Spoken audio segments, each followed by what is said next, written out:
একটা ধানের বা একটা গম এইটা যতটা মৃত, বা একটা ধানের গাছ এবং আমাদের আশেপাশে যে গাছগুলো আছে এগুলো যতটা জীবন্ত, মানুষ তার চেয়ে বেশি জীবন্ত। কেন ওরা নড়াচড়া করতে পারে না, কথা বলতে পারে না, জীবনের যতগুলো আলামত থাকে সেটা মানুষের মধ্যে বেশি আছে, গাছের মধ্যে কম আছে। তাহলে সেই তুলনায় ওই গাছে যে ফল হয়েছে, ওই ফলের যে বিচি, ওইটা যতটা মৃত, মানুষের মেরুদণ্ডের হাড় অতটা মৃত নয়। কেন মানুষ তো ওই গাছের চেয়ে বেশি জীবিত। ওই গাছ তো নড়তেও পারে না, কথাও বলতে পারে না। তাহলে ওই গাছের যে বীজ তৈরি হচ্ছে, ধান গম চাল ডাল যেটাই হোক, ওইটা যতটা মৃত, মানুষের মেরুদণ্ডের হাড় অতটা মৃত নয়।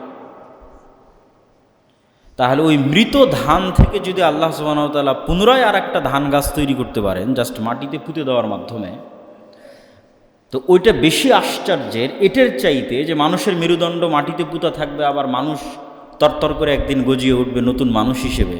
কোনটা বেশি আশ্চর্যের? একটা মৃত ধান থেকে আবার ধানের গাছ বের হচ্ছে, এটা বেশি আশ্চর্যের? না মানুষের মৃত মেরুদণ্ড মাটিতে পুঁতা থাকবে, ওখান থেকে মানুষ উঠে আসবে, এটা বেশি আশ্চর্যের? ধান আর আমের বিচি থেকে যে আম হচ্ছে ওটা বেশি আশ্চর্যের। কেন ওরা কম জীবিত আর আপনি বেশি জীবিত, ফলত আপনারটা বেশি সহজ। তো আল্লাহ এই উদাহরণই দিয়েছে যে একটা মরুভূমিতে যদি 10 লক্ষ বছরও পড়ে থাকে একটা খেজুরের বিচি, বিজ্ঞান বলছে, আর 10 লক্ষ বছর পর যদি বৃষ্টি হয়, তাহলে ওই খেজুর থেকে আবার গাছ জন্মাবে।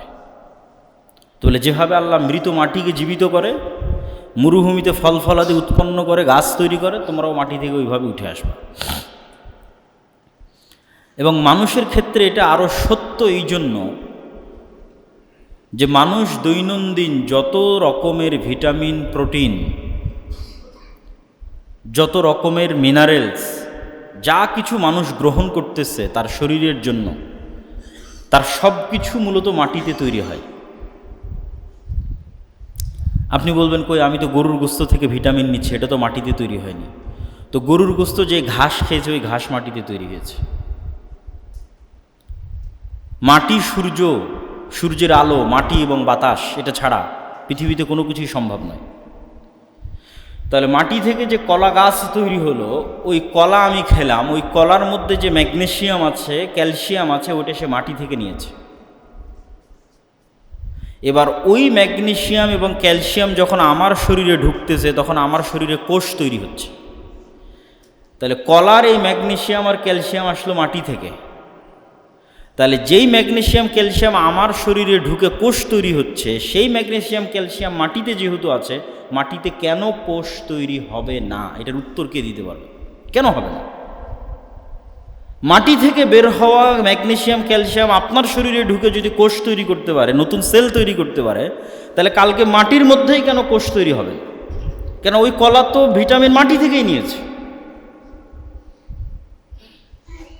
তাহলে মানুষের পুনরুত্থান অনেক সহজ। তো আমি যে বিষয়ে আলোচনা শুরু করছি, যে আল্লাহ সুবহানাহু ওয়া তাআলা যখন কিয়ামত সংঘটিত করবেন এবং কিয়ামতের পরে মানুষের পুনরুত্থান হবে, তো এই কিয়ামতের পূর্ব মুহূর্তের কিছু ফিতনা আছে।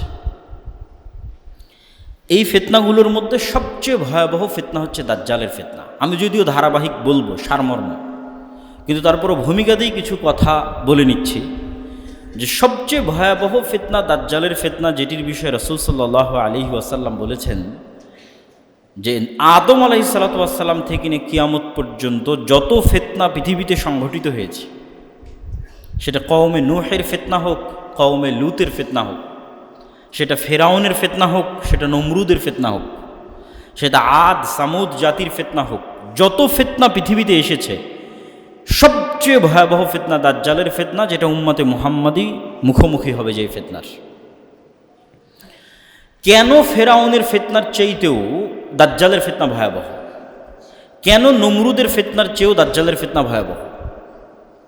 ফেরাউনের ফিতনা মোকাবেলা করেছে বানু ইসরাইল, দাজ্জালের ফিতনা মোকাবেলা করবে বানু ইসমাইল, উম্মতে মুহাম্মাদি। তাহলে কেন তাদের চাইতে দাজ্জালের ফিতনা ভয়াবহ, এটাও একটু বুঝতে হবে। কেন এই শুরুতে যে দুটো পয়েন্টে আলোচনা করেছি তার সাথে আলোচনার সম্পৃক্ততা আছে।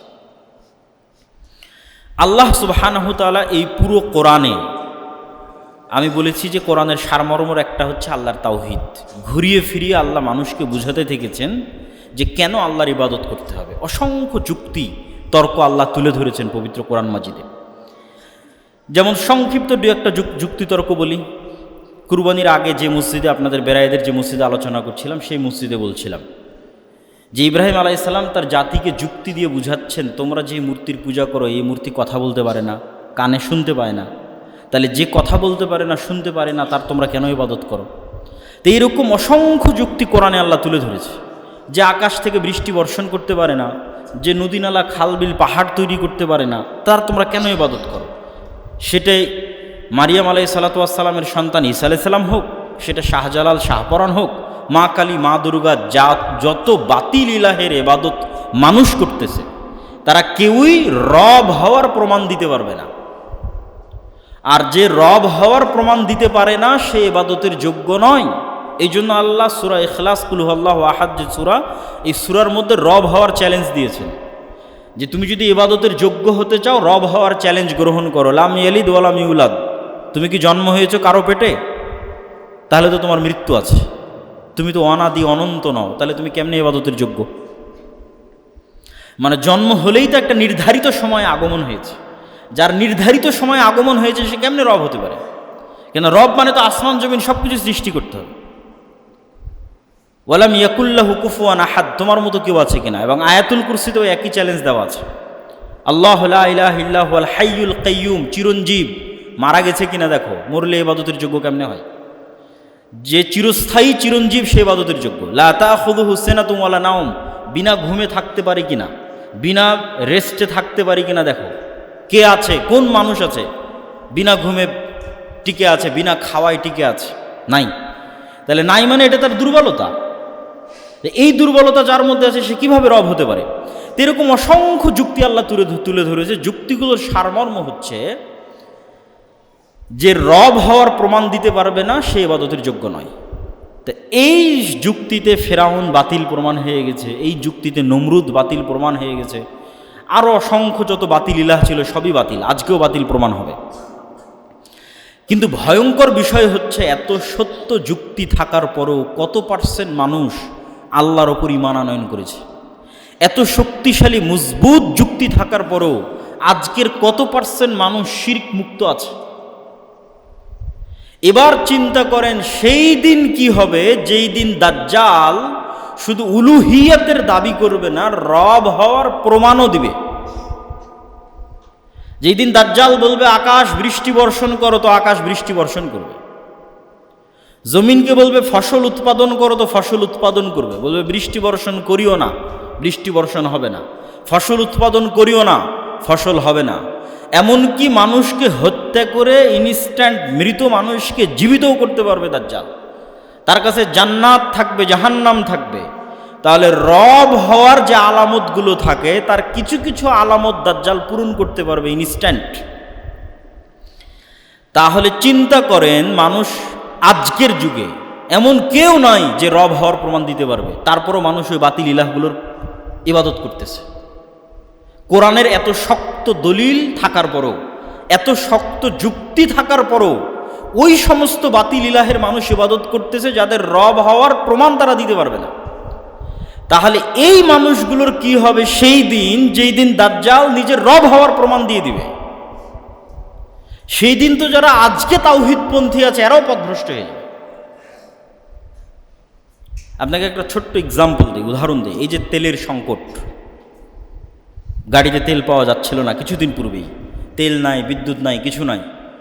ধরেন পরিপূর্ণরূপে তেল ফুল স্টপ, বিদ্যুৎ ফুল স্টপ। এখন আপনাকে আমি বললাম বিদ্যুৎ দিব, তেল দিব, আমার আদেশে তেল আর বিদ্যুৎ যাবে, তুমি যদি এটা করো,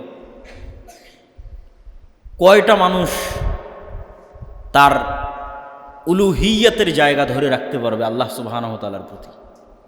তো এর চাইতেও ভয়ঙ্কর বিষয়ের কথা বলা হচ্ছে। আকাশ বৃষ্টি বর্ষণ বন্ধ করে দিবে, জমিন ফসল উৎপাদন বন্ধ করে দিবে, যেগুলোর বিবরণ আমরা শুনব। তাহলে দাজ্জালের ফিতনা কেন ভয়াবহ? মানুষের ঈমান নিয়ে টানাটানি লেগে যাবে। কেন এত শক্ত মজবুত দলিল থাকার পরেও মানুষ বাতিল ইলাহের ইবাদত ছাড়তে পারে না। তাহলে যেদিন দাজ্জাল আসবে সেই দিন কীভাবে সে তার ঈমান নিয়ে টিকবে? তাহলে পুরো ইসলামের দুইটা সারমর্মের উপর বিশ্বাস খুব মজবুত হতে হবে। এটা বক্তব্যের শেষে আর একবার বলবো। একটা হচ্ছে আল্লাহর তাওহীদের উপর বিশ্বাস, আর একটা হচ্ছে পরকালের উপর, পুনরুত্থানের উপর বিশ্বাস। এবার কিয়ামতের পূর্ব মুহূর্তে যে ফিতনাগুলো সংঘটিত হবে তার ধারাবাহিক বিবরণ কি? রাসূলুল্লাহ সাল্লাল্লাহু আলাইহি ওয়াসাল্লাম একটা হাদিসে বলছেন, উদুদ সিত্তাম বাইনি ওয়া বাইনা ইয়াদাই সাআহ, তোমরা 6টা জিনিস গণনা করে রাখো আমার মৃত্যু এবং কিয়ামতের মধ্যে। আমার এবং কিয়ামতের মধ্যে 6টা জিনিস গণনা করে রাখো। 1 নম্বর মাউতি, আমার নিজের মৃত্যু। রাসূল সাল্লাল্লাহু আলাইহি ওয়াসাল্লামের আগমন এবং তার মৃত্যু কিয়ামতের সবচেয়ে বড় আলামত। কেন? আগে যত নবী এসেছে প্রত্যেক নবীর পরে মানুষ তার পরবর্তী নবীর অপেক্ষা করেছে।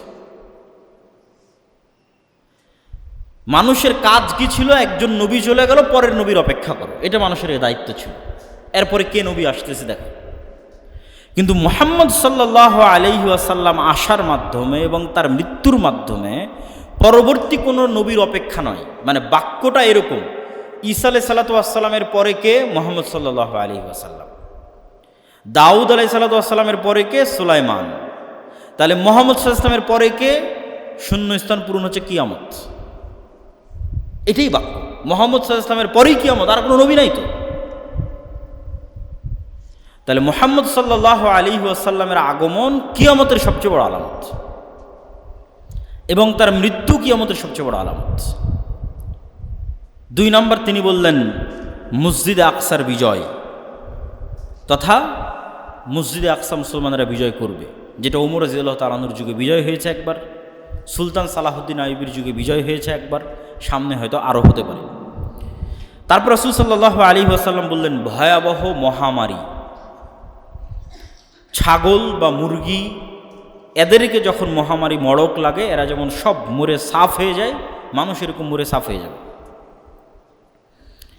তো যখনই কোনো ভয়াবহ মহামারী আসে তখনই সাহাবীদের যুগে সিরিয়াতে একটা ভয়াবহ মহামারী হয়েছিল, তারা মনে করতেন এটাই সেই মহামারী।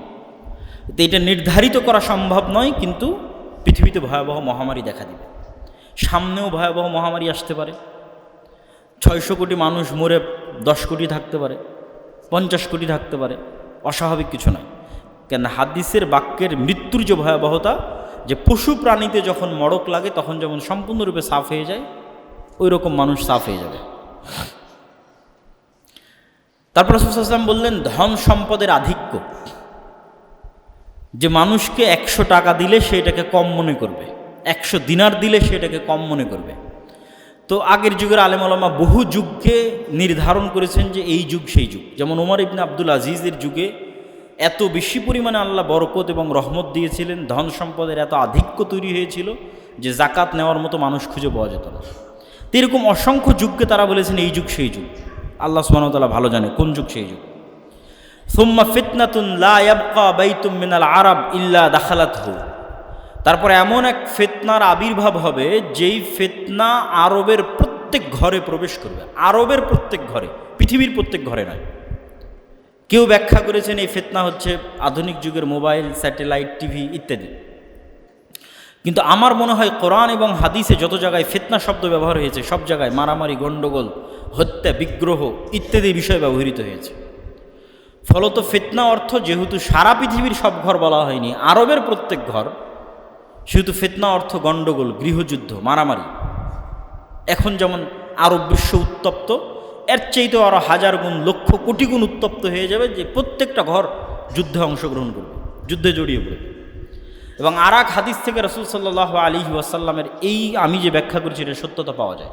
রাসূল সাল্লাল্লাহু আলাইহি ওয়াসাল্লাম বললেন অচিরেই ফরাত নদীর তলদেশ থেকে স্বর্ণের পাহাড় বের হবে এবং এই স্বর্ণের পাহাড় নিয়ে সারা আরব বিশ্ব যুদ্ধে জড়িয়ে পড়বে। মানে আরবের প্রত্যেকটা ঘর এটা নিয়ে যুদ্ধে জড়িয়ে পড়বে। তো এই স্বর্ণের ব্যাখ্যায় অনেকেই করেছেন যে বাস্তবে সত্যিকার অর্থে স্বর্ণ বের হবে। তো অনেকের কাছে আশ্চর্য মনে হতে পারে কেমনে বাস্তবে সত্যিকার অর্থে একটা নদীর নিচ থেকে স্বর্ণ বের হতে পারে। তো আজ থেকে 200-300 বছর আগে যারা সৌদি, কুয়েত, কাতার, বাহরাইন, দুবাইয়ে বসবাস করত, আরব আমিরাতের যারা বসবাস করতো তারা ছিল জেলে, মাঝি, গরিব মিসকিন। ওই মানুষগুলোকে জীবিত করে বলেন যে আজকে দুবাইয়ের মাটির নিচে কোটি কোটি ব্যারেল তেল আছে, আর সেই তেল বিক্রি করে আমরা এই বুরুজ আল খলিফা তৈরি করেছি। ওরা বিশ্বাসই করতে পারবে। তাহলে এই মাটির নিচে যে তেল ছিল, এটা আজ থেকে 500 বছর মানুষের আগের কাছে যেমন অবিশ্বাস্য, অথচ সত্য যে আছে, এখন দেখতে পাচ্ছি আমরা তেল। তাহলে ওইটা যেমন তাদেরকে যদি আমি বলি আর নিচে তেল আছে, ওরা যে কই তেল, তারা তো বিশ্বাস করতে পারবে না। অথচ এখন আপনি তেল ব্যবহার করতেছেন ওই মাটির নিচ থেকে। তাই এইরকমই আপনাকে ঈমান রাখতে হবে যে হ্যাঁ, এর নিচে স্বর্ণ থাকতে পারে। অথবা কেউ কেউ বলেছেন যে আজকের যুগের তেল তো বাস্তব স্বর্ণের চেয়েও দামি, তো হয়তো রাসূল সাল্লাল্লাহু আলাইহি ওয়াসাল্লাম এটার কথাই বলেছে। আল্লাহ সুবহানাহু ওয়া তাআলা ভালো জানে। কিন্তু এই দুইটা বর্ণনায় যেটা বোঝা যাচ্ছে যে আরব বিশ্বের প্রতিটা ঘর একটা ভয়ঙ্কর যুদ্ধে জড়িয়ে পড়বে, গৃহযুদ্ধের মতো, এবং সেটা অবশ্যই দামি কোনো সম্পদকে নিয়ে হবে, তেল নিয়ে হোক অথবা বাস্তব স্বর্ণকে নিয়ে হোক। তারপর রাসূল সাল্লাল্লাহু আলাইহি ওয়াসাল্লাম বললেন, সুম্মা হুদনাতুন বাইনাকুম ওয়া বাইনা বানিল আসফার, হলদেটে সাদা চামড়া, যে সাদা চামড়ার রং হলুদ, সেই হলদেটে সাদা চামড়া তথা ইউরোপ, রোম, আর এক হাদিসে আছে রোমান খ্রিস্টানদের সাথে তোমাদের একটা চুক্তি হবে। হুদনা মানে চুক্তি। এবং এই চুক্তি হওয়ার পর রোমান খ্রিস্টান এবং মুসলমানেরা এক তৃতীয় পক্ষের বিরুদ্ধে যুদ্ধ করবে। রোমান খ্রিস্টান কারা? যেই সময় রাসূল সাল্লাল্লাহু আলাইহি ওয়াসাল্লাম এই হাদিস বলছেন, ওই সময় রোমান এম্পায়ারের রাজধানী হচ্ছে আজকের Istanbul, Constantinople, Byzantine Roman empire. এবং তখন রোম বললে এদের কি বোঝানো হতো রাসূল সাল্লাল্লাহু আলাইহি ওয়াসাল্লাম যখন এই হাদিস বলেন। এবং তখনকার ইস্তাম্বুল বা তুরস্কের কনস্টান্টিনোপল কেন্দ্রিক যে বাইজেন্টাইন এম্পায়ার ছিল, তাদের মাযহাব ছিল অর্থোডক্স খ্রিস্টান, যেটা আজকে রাশিয়ার মাযহাব। তো ওই ব্যাখ্যা মাথায় রেখে কেউ বলেছে যে রাশিয়া কেন্দ্রিক যে অর্থোডক্স খ্রিস্টানরা আছে তারা। আবার কেউ বলেছেন যে না, ব্যাপক অর্থে খ্রিস্টান তথা ইউরোপের খ্রিস্টান, আমেরিকার খ্রিস্টান সবাই। তো সারমর্ম এতটুকু নিশ্চিত যে রোম অর্থ আমরা তৎকালীন অর্থোডক্স খ্রিস্টান নেই, অথবা ইতালির রাজধানী রোম কেন্দ্রিক নেই। ইতালির রাজধানী রোম কেন্দ্রিক নিলে হবে ইউরোপ। খ্রিস্টানদের সাথে মুসলমানদের একটা চুক্তি হবে, এতটুকু নিশ্চিত। এই চুক্তির ভিত্তিতে খ্রিস্টান এবং মুসলমানেরা তৃতীয় পক্ষের বিরুদ্ধে যুদ্ধ করবে। সেই তৃতীয় পক্ষ কারা? আজ থেকে 500 বছর আগে যদি কেউ এই হাদিস পড়েছে, তার কাছে মনে হবে তৃতীয় পক্ষ মনে হয় ওরা। আজ যখন আমি হাদিস পড়ছি, আমার কাছে মনে হবে তৃতীয় পক্ষ মনে হয় এরা। কিন্তু বাস্তবে যেই দিন সংঘটিত হবে সেই দিন তৃতীয় পক্ষ কারা আল্লাহ সুবহানাহু ওয়া তাআলা ভালো জানেন।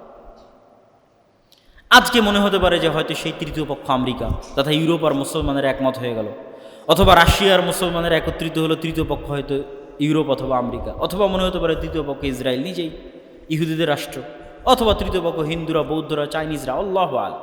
কিন্তু এতটুকু নিশ্চিত, খ্রিস্টান আর মুসলমানেরা মিলে এক তৃতীয় পক্ষের বিরুদ্ধে যুদ্ধ করবে। আর এই যুদ্ধে খ্রিস্টান এবং মুসলমানেরা বিজয়ী হবে। বিজয়ী হওয়ার পর একজন খ্রিস্টান ক্রুশকে উঁচিয়ে ধরে বলবে যে ক্রুশের বিজয় হোক, বা ক্রুশের কারণে আজকে আমরা জয়লাভ করেছি। তখন আরেক মুসলমানের গায়েরাতে, ব্যক্তিত্বে এই কথাটা আঘাত লাগবে। সে উঠে, কিছু বর্ণনায় আছে ওই ক্রুশকে ভেঙে দিবে, কিছু বর্ণনায় আছে ওই খ্রিস্টান ব্যক্তিকে হত্যা করবে রাগের মাথায়, যে না, আমরা বিজয় লাভ করেছি মূলত আল্লাহর সাহায্যে।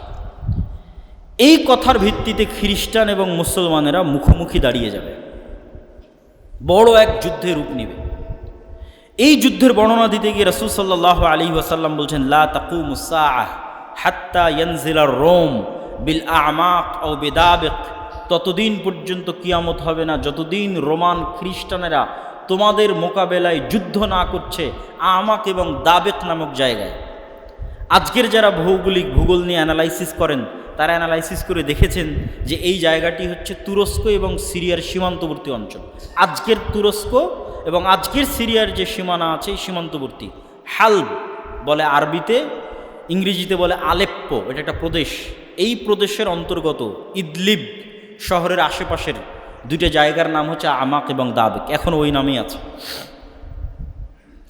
এখানে যতদিন তোমরা মুখোমুখি না হচ্ছ খ্রিস্টানদের, ততদিন পর্যন্ত কিয়ামত হবে না। ওই যুদ্ধের বর্ণনা দিতে গিয়ে রাসূল সাল্লাল্লাহু আলাইহি ওয়াসাল্লাম বলছেন যে সেই দিন রোমান খ্রিস্টানরা ৮০টি পতাকার অধীনে একত্রিত হবে এবং তাহতা কুল্লি রায়াতিন, প্রত্যেক পতাকার অধীনে ইসনা আশারা ১২,০০০ করে সেনাবাহিনী থাকবে, পদাতিক ইনফেন্ট্রি থাকবে, সশস্ত্র যোদ্ধা থাকবে। তো এই ৮০ পতাকা দ্বারা ৮০টা দেশ উদ্দেশ্য হতে পারে, ৮০টা জাতি উদ্দেশ্য হতে পারে, অথবা এমনি পতাকা ৮০টা উদ্দেশ্য হতে পারে, আল্লাহু আলাম। আর ৮০ দিয়ে ১২,০০০কে গুণ দিলে প্রায় ৯.৫ লক্ষ থেকে ১০ লক্ষ, তথা প্রায় ১০ লক্ষের বিশাল সেনাবাহিনী তোমাদের বিরুদ্ধে উপস্থিত হবে, ১০ লক্ষ। আর এই যুদ্ধটাকেই বলা হয়েছে মালহামা। আর এই যুদ্ধকেই বাইবেল এবং তাওরার প্রফেসি অনুযায়ী আরমাগেড্ডন, কিয়ামতের পূর্ব মুহূর্তে সংঘটিত হওয়া ভয়াবহ যুদ্ধ বলা হয়েছে। এবং এই ভয়াবহ যুদ্ধের বিবরণ দিতে গিয়ে রাসূল সাল্লাল্লাহু আলাইহি ওয়াসাল্লাম বলেন, হাদিসের কিছু বর্ণনা অনুযায়ী যুদ্ধ চলবে ৪ দিন, কিছু বর্ণনা অনুযায়ী ৬ দিন। আর এই যুদ্ধে এত মানুষ মারা যাবে যে রাসূলুল্লাহ সাল্লাল্লাহু আলাইহি ওয়াসাল্লাম বলছেন, কোনো এক বংশে যদি ১০০ জন মানুষ থাকে ৯৯ জন মারা যাবে। এই জন্য যে একজন বেঁচে থাকবে ওই একজন খুশি হবে না, কেননা উত্তরাধিকার নাই, উত্তরসূরি নাই। কিসের খুশি হবে? সম্পদে আনন্দ পাবে না, গনিমতের মাল বন্টনে আনন্দিত হবে না। আর এক বর্ণনায় রাসূল সাল্লাল্লাহু আলাইহি ওয়াসাল্লাম বলছেন, একটা পাখি যদি আকাশে ১ মাস উঠতে থাকে তাহলে লাশের সারি শেষ করতে পারবে না, এবং লাশের দুর্গন্ধে বসার মতো কোনো খালি জায়গা না পেয়ে পড়ে গিয়ে মারা যাবে, একটানা যদি ১ মাস উঠতে থাকে। এই রকম ভয়াবহ ভয়ঙ্কর যুদ্ধ পৃথিবীতে আর অতীতে কোনো দিন হয়নি, ভবিষ্যতেও কোনো দিন হবে না। এই যুদ্ধ হচ্ছে সেই যুদ্ধ। এই যুদ্ধে মুসলমানদের অবস্থা কি হবে? রাসূল সাল্লাল্লাহু আলাইহি ওয়াসাল্লাম বলছেন, ইয়াখরুজু মিনাল মাদিনা খিয়ারু আহলিল আরজ। এই যুদ্ধে অংশগ্রহণ করার জন্য মদিনা মুনাওয়ারা থেকে তৎকালীন বিশ্বের সর্বশ্রেষ্ঠ আল্লাহওয়ালা তাকওয়াবান পরহেজগার মানুষরা বের হবে। এবং যখন মদিনার মুজাহিদরা এই যুদ্ধে অংশগ্রহণ করার জন্য আসবে, তখন রোমান খ্রিস্টানরা বলবে, খাল্লু বাইনানা ওয়া বাইনা ইখওয়ানিনা, আরে আমাদের সমস্যা তো শাম বা সিরিয়ার মানুষের সাথে, তোমরা কেন মদিনা থেকে এই যুদ্ধে অংশগ্রহণ করতে আসছো? তখন মদিনার মানুষেরা বলবে, আমরা আমাদের ভাইদেরকে একা ছেড়ে দিতে পারি না। রাসূলুল্লাহ সাল্লাল্লাহু আলাইহি ওয়াসাল্লাম বলেন, সেই দিন মুসলমানেরা 3 ভাগে বিভক্ত হবে। সুলুসুন ইয়ানহাজিম, 3 ভাগের 1 ভাগ যুদ্ধের মাঠ থেকে পালিয়ে যাবে। লা ইয়াতুবুল্লাহু আলাইহিম আবাদা, আল্লাহ কিয়ামত পর্যন্ত এদের তওবা কবুল করবেন না। ইসলামে কবিরা গুনাহের যত লিস্ট আছে, ধরেন 1 নম্বরে শিরক, পিতামাতার অবাধ্যতা, সুদ খাওয়া, অন্যায়ভাবে মানুষকে হত্যা করা, জেনা করা, এই যে বড় গুনাহের যে তালিকা, তার 10টার মধ্যে সর্বশীর্ষ বড় গুনাহের 10টার একটা যুদ্ধের মাঠ থেকে পালিয়ে যাওয়া। কিন্তু সকল কবিরা গুনাহ তওবা করলে মাফ হয়, কিন্তু ওই দিন যুদ্ধের মাঠ থেকে যারা পালিয়ে যাবে তাদের ক্ষেত্রে রাসূল সাল্লাল্লাহু আলাইহি ওয়াসাল্লাম বলছেন এদের তওবা কবুল হবে। তাহলে 3 ভাগের 1 ভাগ মুসলমান পালিয়ে গেল, 3 ভাগের 1 ভাগ মুসলমান শহীদ হয়ে যাবে। রাসূল সাল্লাল্লাহু আলাইহি ওয়াসাল্লাম বলেন, হুম আফজালুশ শুহাদা ইনদাল্লাহ, আসমানের নিচে জমিনের উপরে ওই 3 ভাগের 1 ভাগ মানুষ যারা শহীদ হবে তারা আল্লাহর নিকটে সবচেয়ে প্রিয় শহীদ পৃথিবীর ইতিহাসের। আর সুলুসুন, 3 ভাগের 1 ভাগকে আল্লাহ সুবহানাহু ওয়া তাআলা বিজয় দান করবেন। হুম লা ইফতানুনা আবাদা, এই যে 3 ভাগের 1 ভাগ মানুষ বিজয় হলো, এরা মৃত্যু পর্যন্ত আর কোনোদিন ফিতনায় পতিত হবে না। মানে এই 3 ভাগের 1 ভাগ মানুষ দাজ্জালের ফিতনা থেকেও মুক্ত থাকবে, এই 3 ভাগের 1 ভাগ মানুষ ইয়াজুজ মাজুজের ফিতনা থেকেও মুক্ত থাকবে। সামনে আর যে ফিতনায় আসুক না কেন, ওই ফিতনায় তারা তাদের ঈমান হারা হবে না, তাদের ঈমান মাহফুজ হয়ে গেছে যারা বিজয়ী হবে। তারপরে ইয়াফতাতিহুনা কুস্তুনতুনিয়া, এই বিজয়ের পর তারা কনস্টান্টিনোপল বিজয় করবে, আজকের তুরস্কের রাজধানী ইস্তাম্বুল। রাসূল সাল্লাল্লাহু আলাইহি ওয়াসাল্লাম বলছেন। তো ইস্তাম্বুল তো এখন মুসলমানদের কাছে আছেই। যখন আল্লাহর নবী হাদিস বলেন তখন ইস্তাম্বুল মুসলমানদের কাছে ছিল না। শুধু তাই নয়, ইসলামের পুরো ইতিহাসের একটা আশ্চর্যজনক পয়েন্ট আপনাদেরকে বলি। মুসলমানেরা যখন ক্রুসেডের যুদ্ধে যখন ভয়ঙ্কর 200 বছর যাবৎ ক্রুসেডের যুদ্ধে মুসলমানেরা আছে, মসজিদ আকসা হারিয়ে ফেলেছে, তখনও কিন্তু ইস্তাম্বুল, কনস্টান্টিনোপল মুসলমানদের হাতে নেয়। যখন মুসলমানেরা মঙ্গোলীয়দের বিরুদ্ধে বাগদাদে আব্বাসীয় খেলাফতের পতন হয়ে যাচ্ছে, তখনও কিন্তু কনস্টান্টিনোপল, কুস্তুনতুনিয়া মুসলমানদের হাতে নেয়। এগুলোর পরে মুসলমানেরা ওসমানী সালতানাতের সময় মোহাম্মদ আল ফাতেহ কনস্টান্টিনোপল বা কুস্তুনতুনিয়া বিজয় করেছে, অনেক পরে। তো আল্লাহর নবী কিয়ামতের পূর্ব মুহূর্তেও কুস্তুনতুনিয়া বিজয়ের ভবিষ্যৎবাণী করছেন। তার অর্থ হচ্ছে হয়তো এই কনস্টান্টিনোপল, এই ইস্তাম্বুল, এই তুরস্ক একদিন মুসলমানদের হাত থেকে বের হয়ে যাবে। তাহলে না মুসলমানেরা বিজয় করবে। আর এক হাদিসে রাসূলুল্লাহ সাল্লাল্লাহু আলাইহি ওয়াসাল্লাম বলছেন, শহরের কথা শুনেছো, সামি'তুম বিমাদিনাতিন জানিবুম মিনহাল বার ওয়া জানিবুম মিনহাল বাহর, এমন এক নগরীর কথা শুনেছো যার এক পাশে সমতল আর এক পাশে সমুদ্র। তোমরা চিনো এই নগরী, এই শহর? তো বলে হ্যাঁ চিনি। এইটা কোন নগরী? কিছু আলেম ওলামা বলেছে এটাই কনস্টান্টিনোপল, ইস্তাম্বুল, কেউ বলেছেন এটা ইতালির রাজধানী রোম। তো রাসূল সাল্লাল্লাহু আলাইহি ওয়াসাল্লাম বলছেন, লা তাকুমুস সাআ, ততদিন পর্যন্ত যুদ্ধ হবে না যতদিন না ইসহাক আলাইহিস সালাতু ওয়াস সালামের বংশের 70,000 মুসলমান এই শহর যুদ্ধ করে বিজয় না করছে। আর সেই যুদ্ধ এমন যুদ্ধ হবে, লা ইয়ারমুনা সাহমান ওয়ালা ইয়ালকুনা সিলাহান, তারা কোনো তরবারিও ব্যবহার করবে না, কোনো তীরও চালাবে না, কোনো গুলিও চালাবে না, কোনো অস্ত্র ব্যবহার করবে না, শুধু মুখ দিয়ে উচ্চারণ করবে লা ইলাহা ইল্লাল্লাহু আল্লাহু আকবার। শুধু এই আওয়াজে শহর বিজয় হয়ে যাবে, শহরের দেওয়াল পড়ে যাবে। পৃথিবীর সবচেয়ে পাওয়ারফুল শক্তি হচ্ছে আওয়াজ। এই হাদিস বলে আমি আমার জিকিরের আলোচনায় বলেছি, এই হাদিস বলে যে পৃথিবীর সবচেয়ে পাওয়ারফুল এনার্জি, পাওয়ারফুল জিনিস হচ্ছে আওয়াজ। আওয়াজ আল্লাহ সুবহানাহু ওয়া তাআলা ব্যবহার করে। কুন ফায়াকুন, হও হয়ে যাও। আল্লাহ সুবহানাহু ওয়া তাআলা আওয়াজ কুন ফায়াকুন, হও হয়ে যাও আদেশের মাধ্যমে সকল কিছু কমপ্লিট করে দেন, সম্পূর্ণ করে দেন। জাদু টোনা থেকে বলেন, মন্ত্র থেকে বলেন, বদনজর থেকে বলেন, সব কিছু আওয়াজের ভিত্তিতে। আবার ওইটা থেকে বাঁচার যে স্ট্র্যাটেজি, সেটাও আওয়াজ। আওয়াজ যেহেতু সবচেয়ে পাওয়ারফুল, এই জন্য উম্মতে মুহাম্মাদীকে আল্লাহ সুবহানাহু ওয়া তাআলার পক্ষ থেকে এমন মুজিজা দেওয়া হয়েছে, পার্মানেন্ট মুজিজা, যেটা মূলত আওয়াজ, সেটা হচ্ছে কোরআন। কেন কোরআন কার আওয়াজ? আল্লাহ সুবহানাহু ওয়া তাআলার। এই জন্য এটা উম্মতে মুহাম্মাদীর পার্মানেন্ট মুজিজা, সবচেয়ে পাওয়ারফুল। তো ওইটা নিয়ে আরও জিকিরের কোনো একদিন আলোচনা করলে সেদিন বিস্তারিত আলোচনা করব। তাহলে কোনো অস্ত্র ছাড়া, কোনো কিছু ব্যবহার করা ছাড়া শুধু আওয়াজ উচ্চারণ করে শহর বিজয় হয়ে যাচ্ছে।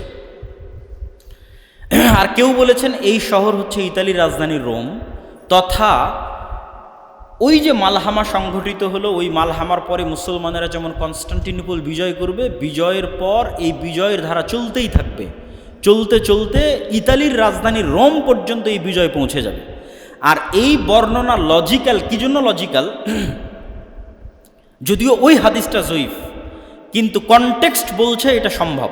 কেন সম্ভব? খ্রিস্টানেরা তাদের সর্বোচ্চ শক্তির বহিঃপ্রকাশ ঘটিয়ে ফেলেছে 10 লক্ষ সেনাবাহিনী উপস্থিত করে। তাহলে এই যুদ্ধে যখন তাদের পরাজয় হয়ে গেছে, তাদের তো আর কোনো শক্তি নেই, তারা তো আর কোনো বাধাই দাঁড় করাতে পারবে না। কেননা সর্বোচ্চ শক্তির বহিঃপ্রকাশ ঘটিয়েছে 10 লক্ষ সেনাবাহিনী সন্নিবেশিত করে। তাহলে এখন আর সারা বিশ্বে মুসলমানদের বাধা প্রদানকারী আর কোনো শক্তি বাকি নেই। ফলত মুসলমানরা শুধু কনস্টান্টিনোপল বিজয় করবে না, পুরো ইউরোপ বিজয় করবে, মসজিদে আকসা বিজয় করবে, পুরো ভারত বিজয় করবে। এগুলো সব দাজ্জাল আসার পূর্বেই হবে। এই জন্য কেউ কেউ মনে করে যে দাজ্জাল পৃথিবীতে আসার আগে পুরো পৃথিবীর কন্ট্রোল নাকি দাজ্জাল নিজের হাতে নিবে। আমি এই চিন্তা চেতনায় বিশ্বাস করি না।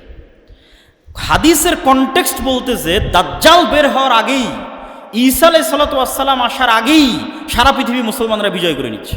এখনও তো দাজ্জাল আসেনি। 10 লক্ষ সেনাবাহিনী পরাজিত হয়ে গেছে, কনস্টান্টিনোপল বিজয় হচ্ছে, ইতালির রাজধানী রোম বিজয় হচ্ছে। কোনো নবী নাই, নতুন কোনো নবী নাই, নতুন কোনো কোরআন নাই, নতুন কোনো হাদিস নাই, আমার আপনার মতো মুসলমানেরা বিজয় করতেছে। আল্লাহু আকবার। এই যে এই বিজয় নতুন কোনো নবী আছে, নতুন কোনো কোরআন আছে, নতুন কোনো হাদিস আছে? এই কোরআন পড়ে আর এই হাদিস পড়ে আমার এবং আপনার মতো মুসলমানেরা বিজয় করতেছে। তখনও দাজ্জালও আসেনি, ঈসা আলাইহিস সালামও আসেনি। তো মুসলমানদের এই অপ্রতিরোধ্য বিজয় ধারা যখন সারা পৃথিবীতে ছড়িয়ে পড়বে এবং দাজ্জালের যে প্রজেক্টগুলো আছে এগুলো বাস্তবায়ন করার মতো কোনো শক্তি যখন পৃথিবীতে বাকি থাকবে না, তখন মাসিহ হিসেবে দাজ্জালের আগমন হবে। দাজ্জালের নামও মাসিহ, ঈসা আলাইহিস সালাতু ওয়াস সালামের নামও মাসিহ। মাসিহ শব্দের অর্থ বিপদ থেকে উদ্ধারকারী।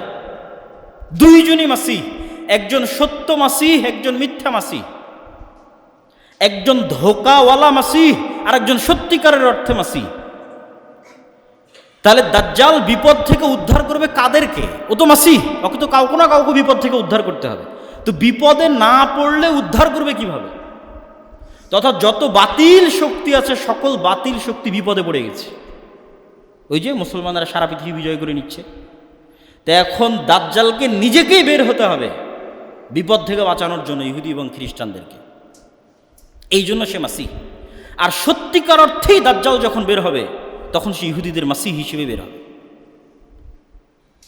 এবং আজকের মুসলমানেরা যারা এই মালহামা বিজয় করলো, যারা কনস্টান্টিনোপল বিজয় করলো, যারা ইতালি বিজয় করলো, মসজিদে আকসা, ভারত ইত্যাদি সব বিজয় করলো, সারা পৃথিবী তাদের কন্ট্রোলে, তারা এক দিনে, এক সেকেন্ডে দাজ্জালের আবির্ভাবের মাধ্যমে সকল ক্ষমতা হারিয়ে ফেলবে। একদিনে, এক সেকেন্ডে সকল ক্ষমতার কেন্দ্রবিন্দু চলে যাবে দাজ্জালের হাতে। কেন? সে অতি অলৌকিক, অতি এক্সট্রা অর্ডিনারি পাওয়ার দিয়ে আল্লাহ সুবহানাহু ওয়া তাআলা তাকে পাঠাবে।